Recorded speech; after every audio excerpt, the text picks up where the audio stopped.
Hello friends, आप सभी का स्वागत है आपके अपने प्यारे से YouTube channel Akhilesh education centre पर।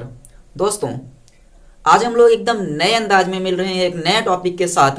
क्लास 11th और 12th में एक अंग्रेजी ग्रामर का टॉपिक आता है जिसका नाम है synthesis of sentence.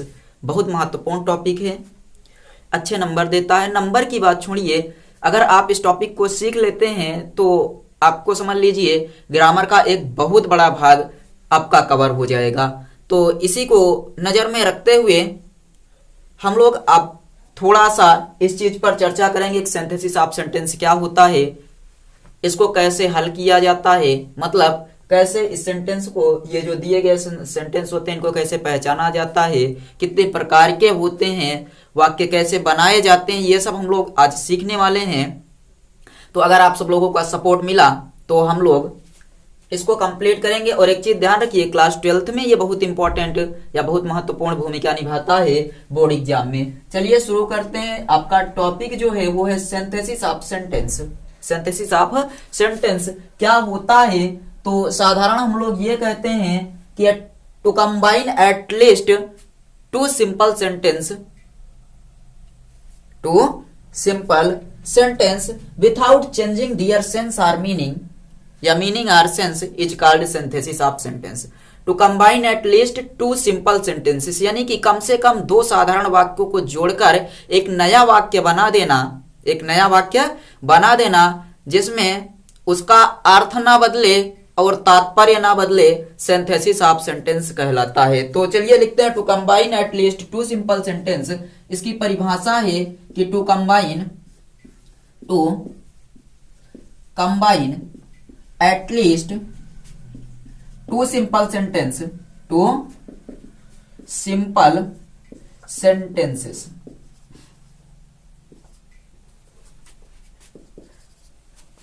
to combine at least two simple sentences without changing their sense or meaning, without changing their sense or meaning, sense or meaning is called synthesis of sentence, synthesis of sentence। इसका अर्थ क्या हुआ, समझ में आया या नहीं? कि to combine at least two simple sentences, यानी कि कम से कम दो साधारण वाक्यों को कंबाइन करना यानी मिला देना, और विदाउट चेंजिंग दियर मीनिंग और दियर सेंस और मीनिंग, यानी कि विदाउट चेंजिंग सेंस और मीनिंग, यानी कि बिना क्या किए, चेंज किए उसका तात्पर्य और अर्थ। अगर हम लोग दो सिंपल सेंटेंस को मिला देते हैं तो वही आपका कहलाता है सिंथेसिस ऑफ सेंटेंस। समझ में आ गया? हमें लगता है ये चीज आपको समझ में आया होगा। कमेंट करके बताइए, आपके कमेंट को ध्यान दे रहे हैं कि to combine at least two simple sentence without changing their sense और meaning is called synthesis of sentence, यानी कि दो साधारण वाक्यों को जोड़कर एक नया वाक्य बना देना जिसमें उसका मीनिंग और तात्पर्य न बदले, क्या कहलाता है? विदाउट चेंजिंग सेंस और मीनिंग, या फिर विदाउट चेंजिंग दियर सेंस और meaning is called synthesis of sentence. ये कितने प्रकार का होता है आपसे पूछा जाए तो आप बताएंगे there are three type of जो सिंथेसिस आप कह सकते हैं, या there are three types of या थ्री काइंड्स ऑफ इट, या कितने प्रकार का होता है? तीन प्रकार का होता है। There are three kinds of it, यानी कि यह तीन प्रकार का होता है। There are three kinds of sentence of it, यानी कि वाक्य क्या है, या जो वाक्य होता है ये कितने प्रकार का होता है? तो तीन प्रकार का होता है। कितने प्रकार का? Sentence of it. कौन कौन से तीन प्रकार के होते हैं आपसे पूछा जाता है। आपने कह तो दिया कि जो सिंथेसिस ऑफ सेंटेंस होता है इस प्रकार का, या फिर इसके तीन भाग या तीन काइंड होते हैं, तीन प्रकार होते हैं। कौन कौन से होते हैं तो आप बताएंगे। नंबर एक सिंपल सेंटेंस, नंबर एक सिंपल सेंटेंस। दूसरा होता है, दूसरा जो होता है वो होता है कंपाउंड सेंटेंस, नीचे दिख रहा है। दूसरा क्या होता है? Compound sentence. और जो तीसरा होता है उसे हम लोग नाम देते हैं कॉम्प्लेक्स सेंटेंस। कौन सा सेंटेंस? तो कॉम्प्लेक्स सेंटेंस। हमें लगता है ये आपको अच्छे से समझ में आ रहा होगा कि जो सिंथेसिस होता है वो कितने प्रकार का होता है। तो सिंथेसिस में जो वाक्य होते हैं वो 3 प्रकार के बनते हैं, सिंपल सेंटेंस, कंपाउंड सेंटेंस और कॉम्प्लेक्स सेंटेंस। सिंथेसिस की परिभाषा समझ में आई कि to combine at least 2 simple sentence without changing their sense or meaning is called synthesis of sentence. There are 3 kinds of the sentence of it: simple sentence, compound sentence and complex sentence. I think it is clear. आगे चला जाए, एक बार screenshot ले लीजिए और synthesis हमें लगता है कि अच्छे से समझ में आ गया होगा। अब हम लोग सिंपल सेंटेंस पर चर्चा करते हैं। चलिए, सब कुछ क्लियर तो दिख रहा है। सिंपल सेंटेंस पर चलिए चर्चा करते हैं। हेडिंग लिखिए सिंपल सेंटेंस। बताया जाए, यहां पर देखिए हम इस चीज को मिटा रहे हैं और इसके बाद इसके आगे आपको बताते हैं कि सिंपल सेंटेंस क्या होता है। ध्यान से पढ़िए। हेडिंग लिखिए सिंपल सेंटेंस। हेडिंग में क्या लिखेंगे? सिंपल सेंटेंस, यानी कि साधारण वाक्य।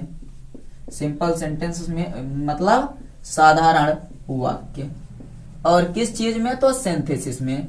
आप बताएंगे एक सिंपल सेंटेंस वे सेंटेंस होते हैं जिनमें केवल और केवल एक फाइनाइट वर्ब होती है। ऐसे सेंटेंस जिनमें एक ही फाइनाइट वर्ब होती है, यानी कि एक ही मुख्य क्रिया का प्रयोग किया जाता है, उसे सिंपल सेंटेंस कहते हैं। क्या बताएंगे कि ऐसे सेंटेंस जिनमें केवल कितनी फाइनाइट वर्ब? एक। जिनमें केवल एक फाइनाइट वर्ब यानी कि मुख्य क्रिया नाम दे सकते हैं, एक फाइनाइट वर्ब होती है।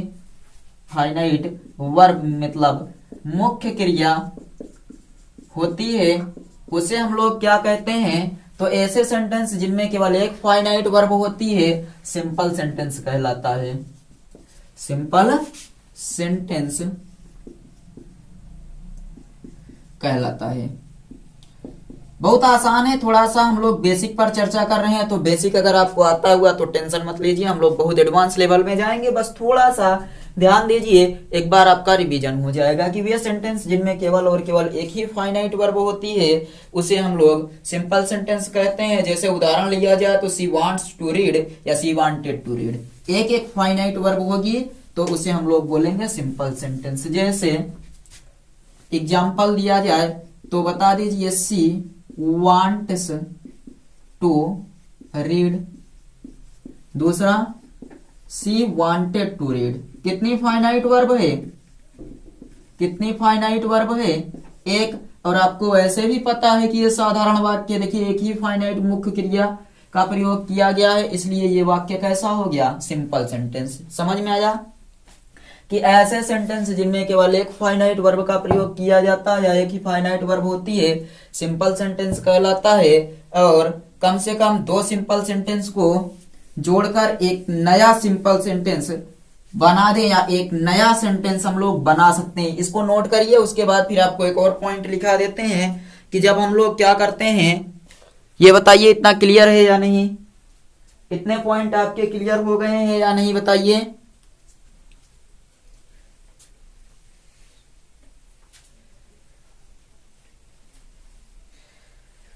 बताइए क्लियर हो गया? आगे इसी में लिखिए नोट कि कम से कम 2 सिंपल सेंटेंस को जोड़कर एक नया सिंपल सेंटेंस बनाने के लिए नॉन फाइनाइट वर्ब का प्रयोग किया जाता है।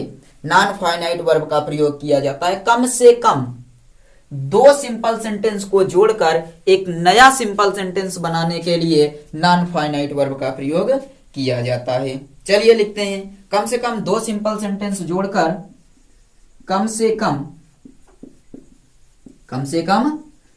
2 सिंपल सेंटेंस जोड़कर, कम से कम 2 सिंपल सेंटेंस जोड़कर एक नया सिंपल सेंटेंस बनाने के लिए, एक नया सिंपल सेंटेंस बनाने के लिए किसका प्रयोग किया जाता है? नॉन फाइनाइट वर्ब का प्रयोग, नॉन फाइनाइट वर्ब का प्रयोग किया जाता है, नॉन फाइनाइट वर्ब का प्रयोग किया जाता है। कम से कम दो सिंपल सेंटेंस को जोड़कर एक नया सिंपल सेंटेंस बनाने के लिए नॉन फाइनाइट वर्ब का प्रयोग किया जाता है। अब बारी आती है कि अगर हम नॉन फाइनाइट वर्ब का प्रयोग तभी करेंगे जब पता होगा कि नॉन फाइनाइट वर्ब क्या है। पता ही नहीं है कि नॉन फाइनाइट वर्ब क्या है तो प्रयोग क्या करेंगे बताइए। फाइनाइट वर्ब तो चलिए मान लेते हैं कि मुख्य क्रिया हो गई, सबको पता है मुख्य क्रिया, खेलना, खाना, दौड़ना, खाना पीना, रोना, ये सब मुख्य क्रिया है, लगा दिए। अब नॉन फाइनाइट वर्ब क्या होती है? अगर आपको पता होगा कि नॉन फाइनाइट वर्ब क्या है तभी तो प्रयोग करेंगे, बताइए। तो कम से कम दो सिंपल सेंटेंस को जोड़कर अगर हमें एक नया सिंपल सेंटेंस बनाना है तो हम लोग क्या करेंगे? नॉन फाइनाइट वर्ब का प्रयोग कर देंगे। स्क्रीनशॉट ले लीजिए, उसके बाद नॉन फाइनाइट वर्ब देखते हैं क्या होती है। तो नॉन फाइनाइट वर्ब देख लेते हैं क्या होती है, बताया जाए। ऊपर मिटा दें, स्क्रीनशॉट ले लिए हैं। चलिए हेडिंग लिखिए नॉन फाइनाइट वर्ब। इतना क्लियर है या नहीं? कमेंट करते रहिएगा आप लोग और बताते रहिएगा, जहां पर ना समझ में आए तुरंत रिवीजन कर देंगे। नॉन फाइनाइट वर्ब ऐसी क्रियाएं होती हैं जो कि किसी भी टेंस से या नंबर से या जेंडर से मुक्त होती हैं, आजाद होती हैं, स्वतंत्र होती हैं। नॉन फाइनाइट वर्ब या नॉन फाइनाइट क्रियाएं वे क्रियाएं होती हैं जो किसी भी टेंस से, नंबर से, जेंडर से पूरी तरह से आजाद हैं। यानी कि कोई भी टेंस हो गया, नंबर हो गया या जेंडर हो गया, नॉन फाइनाइट वर्ब का कोई कुछ उखाड़ नहीं सकता है। समझ में आ गया? चलिए हेडिंग लिखिए non finite verb, non finite verb. अब बताइए नॉन फाइनाइट वर्ब किसे कहते हैं? अगर आपसे पूछ लिया जाए तो आप कब तक याद रख पाएंगे कि नॉन फाइनाइट वर्ब वे क्रियाएं होती हैं जो किसी भी टेंस से, नंबर से या जेंडर से मुक्त होती हैं। यानी कि वो कितना भी प्रयास कर ले, नॉन फाइनाइट वर्ब के ऊपर उस टेंस का, उस नंबर का, उस जेंडर का कोई प्रभाव नहीं पड़ेगा। लिखिए ऐसी वर्ब जो टेंस, पर्सन, नंबर से प्रभावित नहीं होती हैं, ऐसी वर्ब जो किससे? टेंस से, नंबर से और जेंडर से प्रभावित नहीं होती हैं, जेंडर से प्रभावित नहीं होती हैं, क्या कहलाएंगी? नॉन फाइनाइट वर्ब कहलाती हैं। इनका प्रयोग जो सेंटेंस में करेंगे हम लोग तो नाउन के रूप में कर दीजिए। इनका प्रयोग सेंटेंस में किसके रूप में? नाउन के रूप में कर दीजिए, एडजेक्टिव के रूप में कर दीजिए या फिर एडवर्ब के रूप में लाकर रख दीजिए, कोई फर्क नहीं पड़ेगा। इनका प्रयोग सेंटेंस में नाउन, एडजेक्टिव और एडवर्ब के रूप में होता है। इनका प्रयोग सेंटेंस में SENTENCE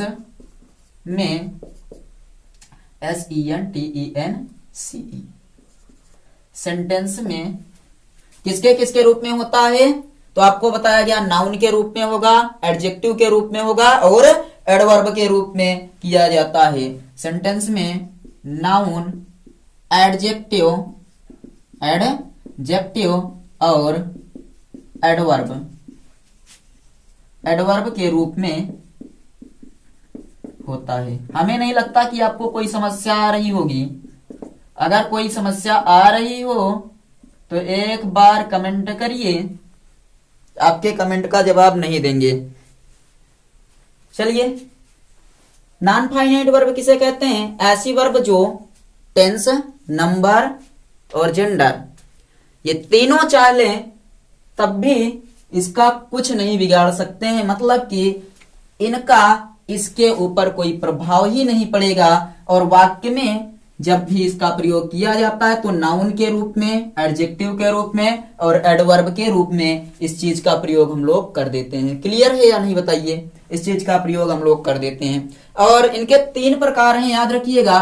जो नॉन फाइनाइट वर्ब हैं इनके कितने प्रकार हैं? तो इनके 3 प्रकार हैं। 3 प्रकार हैं जिन्हें आप लोग क्या कहते हैं पता है? इनके 3 प्रकार हैं जिन्हें आप लोग कहते हैं पार्टिसिपल, इन्फिनेटिव और जीरेंड। सुना है कभी नाम? पार्टिसिपल, इन्फिनेटिव और जीरेंड कभी नाम सुने हैं? नहीं सुने होंगे। आज सुन लीजिए कि जो नॉन फाइनाइट वर्ब होती है ये 3 प्रकार की होती है, या फिर इनके 3 प्रकार हैं। कौन कौन से 3 प्रकार? जल्दी से बताइए, इनके 3 प्रकार कौन कौन से हैं? अभी आपको बताया गया इन्फिनेटिव, पार्टिसिपल और जीरेंड।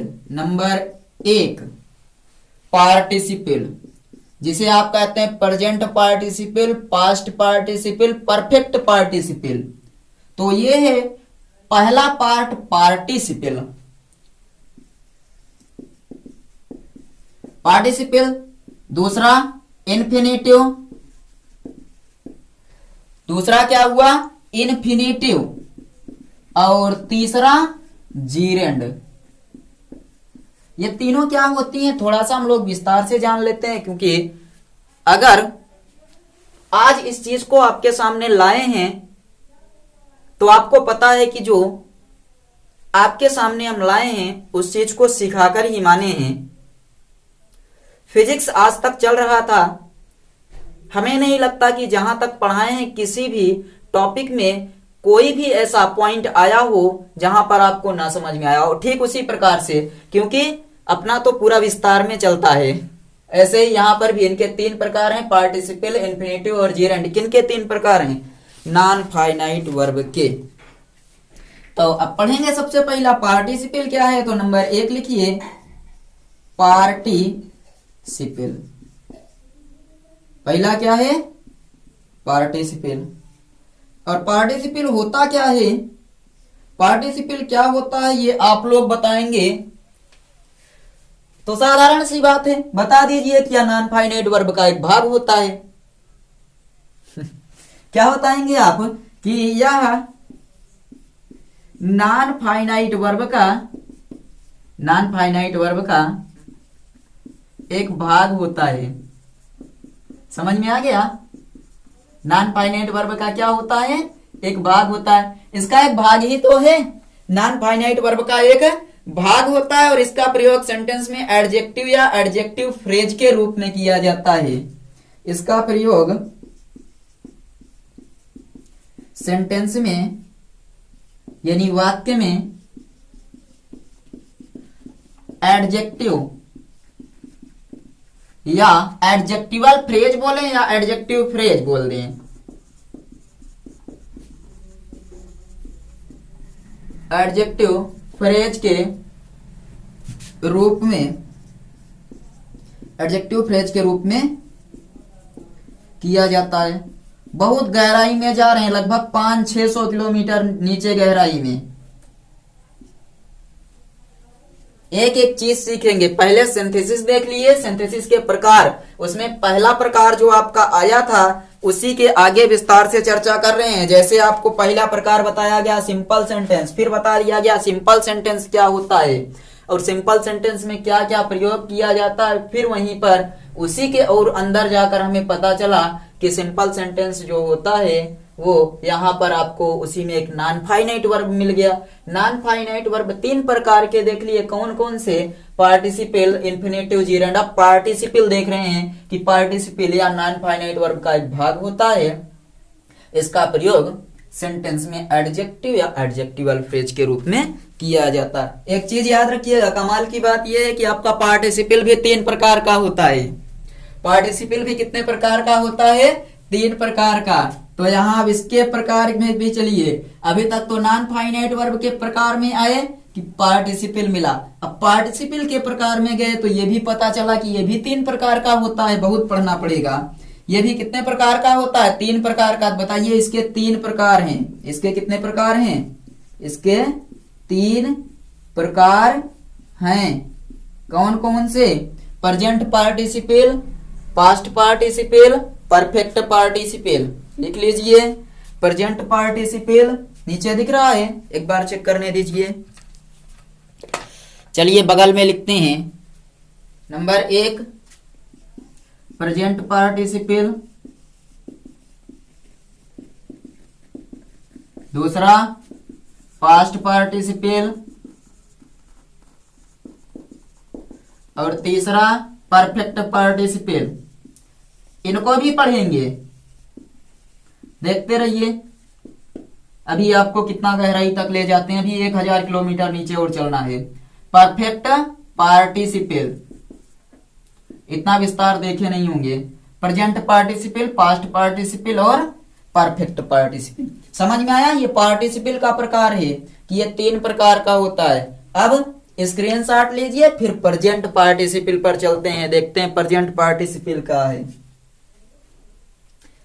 बस समझ लीजिए कितना गहराई में जा रहे हैं, लेकिन इसमें दम नहीं है।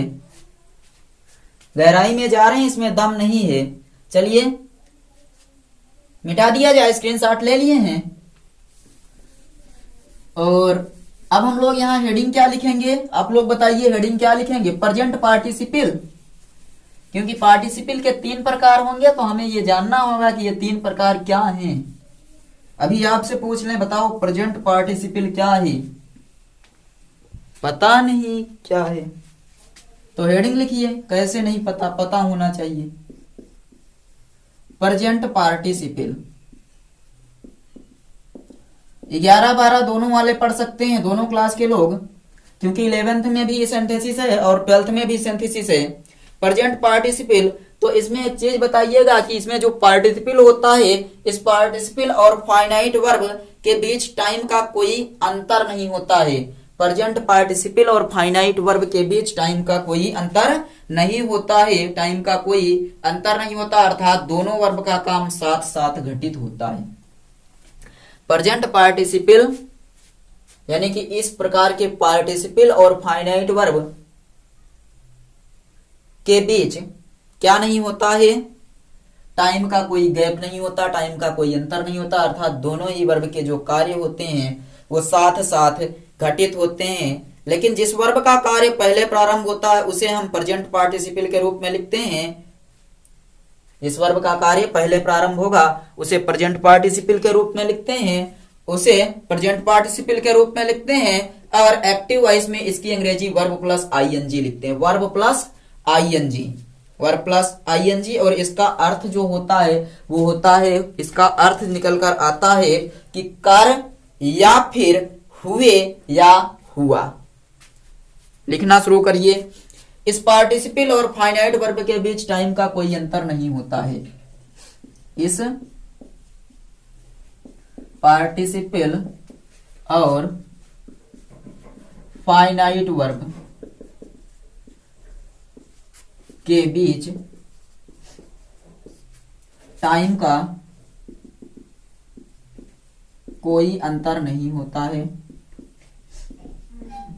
कोई अंतर नहीं होता है, अर्थात दोनों ही वर्ब के कार्य, अर्थात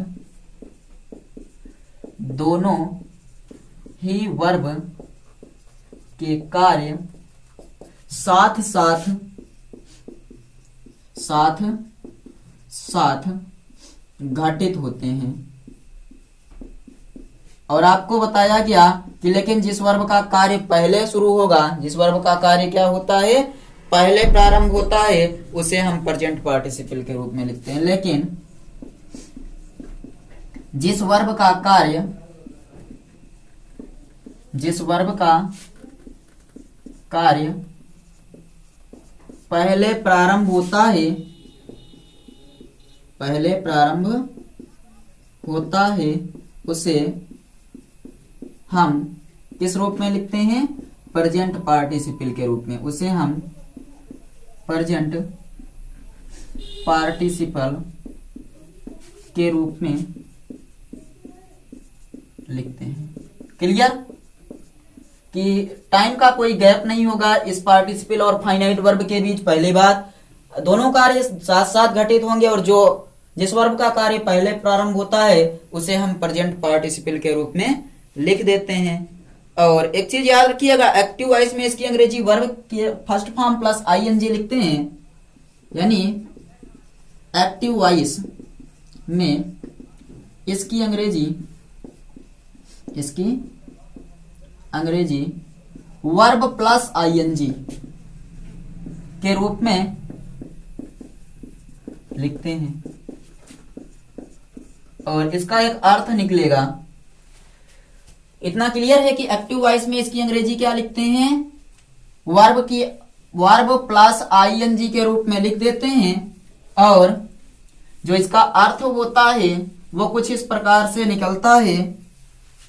और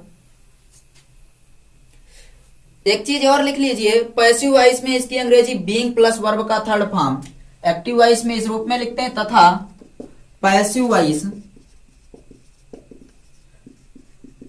में वर्ब का third form being plus verb का third form, being plus verb का थर्ड फॉर्म के रूप में लिखते हैं, थर्ड फॉर्म के रूप में लिखते हैं।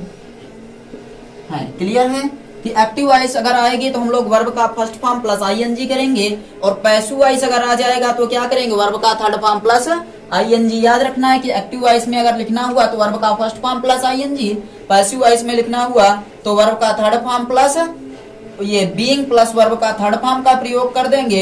इसका हिंदी अर्थ कर या हुए या हुआ निकलता है। इसका हिंदी अर्थ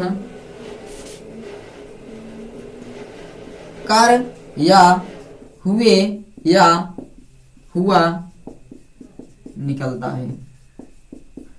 तीनों भी आप पढ़ेंगे और आपको बहुत मजा आने वाला है। तीनों में डिफरेंस बहुत अच्छे से कर पाएंगे कि इस पार्टिसिपल और फाइनाइट वर्ब में टाइम का कोई अंतर नहीं होता, अर्थात दोनों वर्ब का कार्य साथ साथ घटित होगा, लेकिन जिस वर्ब का कार्य पहले शुरू होता है उसे प्रेजेंट पार्टिसिपल के रूप में लिखते हैं। और एक्टिव वॉइस में इसकी अंग्रेजी वर्ब प्लस आईएनजी के रूप में, पैसिव वॉइस में क्या लिखेंगे, बीइंग प्लस थर्ड फॉर्म के रूप में लिखते हैं। और इसका अर्थ जो होता है वो निकल कर आता है कर, हुए या हुआ के रूप में। जैसे कुछ एग्जाम्पल लेते हैं तब मजा आएगा आपको, एग्जाम्पल लेते हैं तब मजा आएगा, आप भी समझ जाएंगे। जैसे देखिए, आई सा आ स्नेक, इसका एग्जाम्पल है कि आई सा आ स्नेक, हमने या मैंने एक सांप देखा, पहला सेंटेंस। और दूसरा आई रन अवे, मैं भाग गया, आई रन अवे। अब बताइए, काम दोनों वर्ब के काम साथ साथ हो रहे हैं, यानी सांप देखे भागे, देखते ही भागे, दोनों वर्ब का काम साथ साथ, देखा भागा। लेकिन काम पहले कौन सा प्रारंभ हो रहा है, पहले क्या किए, पहले देखे या पहले भागे। तो आई saw snake, I run away, पहले सांप देखा तब भागा।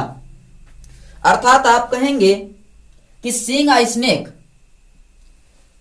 एक्टिव वॉइस में आप बनाएंगे तो SEEING, I snake, I run away, seeing a snake, और उसके बाद आई रन अवे, मतलब सांप को देखकर मैं भाग गया। समझ में आया कि I saw snake I run away, seeing a snake I run away. देखिए इसमें काम कौन सा, और ऐसे ही बोला गया ना कि टाइम का कोई अंतर नहीं होता, जैसे ही देखे वैसे भागे, जैसे देखे वैसे भागे, यानी टाइम का कोई गैप नहीं। और दोनों कार्य साथ साथ घटित हो रहे हैं। जिस वर्ब का कार्य पहले प्रारंभ हुआ उसे प्रेजेंट पार्टिसिपल के रूप में, यानी पहले कौन सा काम प्रारंभ हुआ, पहले सांप को देखने का कार्य प्रारंभ हुआ, तो इसे हमने बना दिया वर्ब का फर्स्ट फॉर्म प्लस आईएनजी, आई स्नेक वही है, और बाद वाला तो वही लिख दिए, आई रन अवे। समझ में आया। आई सा a boy, he was playing cricket. दूसरा एग्जांपल, आई सा अ बॉय, आई सा अ बॉय, उसके बाद he was playing cricket, he was playing cricket. मैंने एक लड़के को देखा वह क्रिकेट खेल रहा था। तो आप बताइए पहले कौन सा काम हो रहा था, पहले मैंने देखा या पहले क्रिकेट खेल रहा था। पहले क्रिकेट खेल रहा था। आई सा अ बॉय प्लेइंग क्रिकेट। क्या बनाएंगे? आई सा अ बॉय, आई सा अ बॉय प्लेइंग क्रिकेट। हमें नहीं लगता कि आपको अब कोई समस्या हो रही होगी। आई सा अ बॉय प्लेइंग क्रिकेट, जो काम पहले हो रहा था उसको हम लोग प्रेजेंट पार्टिसिपल बनाएंगे, और प्रेजेंट पार्टिसिपल बनाने के लिए वर्ब का फर्स्ट प्लस आईएनजी, देखिए पहले से लगा है, क्रिकेट। आई सा अ बॉय प्लेइंग क्रिकेट लिख लीजिए। और एक और एग्जांपल देते हैं आपको। सी वाज टायर्ड, आप करके देखा बताइए। She was tired, she was tired,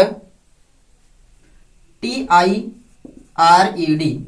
उसके बाद सी टुक रेस्ट, सी टुक रेस्ट, वह थका हुआ था, उसने आराम किया। बीइंग टायर्ड सी टुक रेस्ट, पैसिव में बना दीजिए बीइंग टायर्ड सी टुक रेस्ट। बनाइए बीइंग टायर्ड, BEING TIRED सी टुक रेस्ट, बीइंग टायर्ड सी टुक रेस्ट। क्लियर? हमें नहीं लगता आपको कोई समस्या हुई होगी। थोड़ा सा और आगे बढ़े, एक आप लोग करके बताइए कि she was hungry she ate food. इसको मिटाएं, she was hungry she ate food. यही एक और एग्जांपल कर लीजिए, क्या दिक्कत है। सी वाज हंग्री, वह भूखा था, उसने खाना खाया। सी एट फूड, वह भूखा था, उसने खाना खाया। तो बीइंग, देखिए बीइंग से बना दीजिए being hungry she ate food. पहले भूखा था तो खाना खाया, तो मतलब बीइंग हंग्री, और सी एट फूड। क्लियर? आप लोग भी ऐसे बताइए, being hungry she ate food. Clear? Clear? Clear? आगे बढ़ा जाए। एक बार स्क्रीनशॉट ले लीजिए, एक दो एग्जांपल और ले लेते हैं। लीजिए जल्दी से screenshot.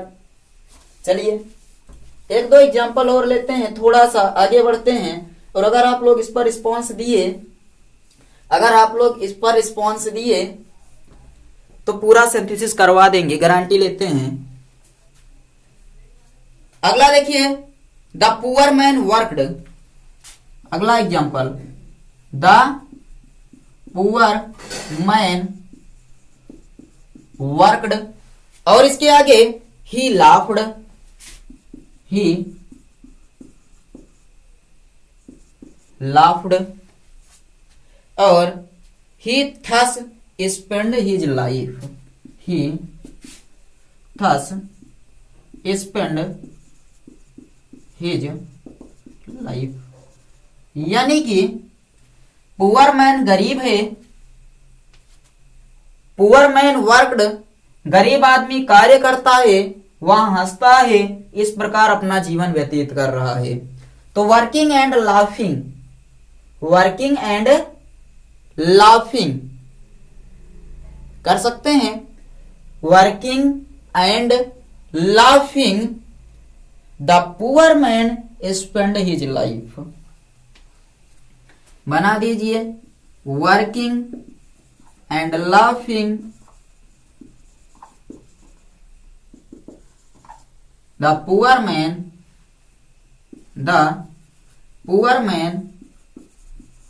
Spend his life. Working and laughing the poor man spend his life. और अब हम लोग, हमें लगता है प्रेजेंट पार्टिसिपल आपके समझ में आ गया होगा। अब अगले वीडियो में हम लोग इसके आगे चर्चा करेंगे पास्ट पार्टिसिपल के बारे में। अगर ये तैयार रहेगा तो आप लोग कमेंट करके बताइएगा, जल्द ही अगला पार्ट लाएंगे। उसके बाद फिर लंबी लंबी क्लासें लेंगे और जल्दी से कंप्लीट कर देंगे। अगर ये समझ में आ रहा है तो इस पर रिस्पॉन्स दीजिए, अच्छे से लाइक शेयर और सब्सक्राइब कीजिए। कमेंट करके जरूर बताइएगा कि वीडियो पसंद आया होगा, तब अगला पार्ट लाएंगे और आपके लिए, आपको और बेहतर तरीके से पढ़ाने का प्रयास करेंगे। चलिए मिलते हैं अगले वीडियो में, तब तक के लिए बाय।